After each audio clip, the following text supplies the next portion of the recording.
اللہ اکبر اللہ اکبر اللہ اکبر لا الہ الا اللہ اللہ اکبر اللہ اکبر بسم اللہ وللہ الرحمن الرحیم۔ الحمد۔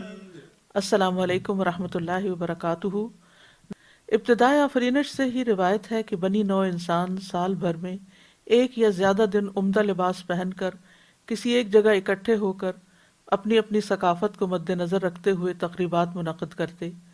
کسی نے اسے مہرجان کہا، کسی نے یوم الزینہ، اور کسی نے فرعون سے یوم نجات کو اپنی عید کا نام دیا۔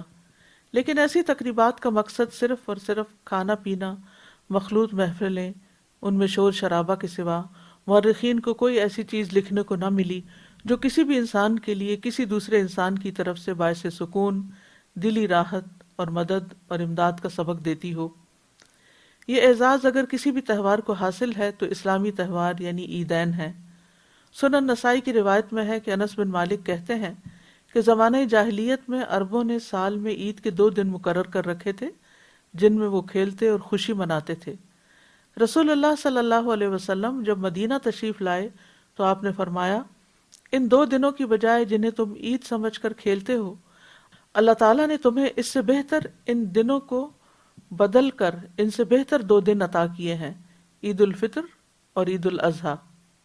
گویا کہ رحمتوں، برکتوں اور عبادت سے بھرپور رمضان المبارک کے آخری دن کا سورج ڈھلنے کے ساتھ ہی اللہ تعالیٰ مسلمانوں کے لیے خوشیوں بھرا ایک اور چاند طلوع کر دیتے ہیں، جس کے ساتھ ہی مسلم امہ نئی امنگیں، نئی جذبات اور نئی منصوبہ بندیاں لے کر آسمان دنیا پر نوزائیدہ چاند کو دیکھنے کی سنت پر عمل کرتی ہیں، اور یوں اس کے ساتھ ہی عید الفطر کا آغاز ہو جاتا ہے۔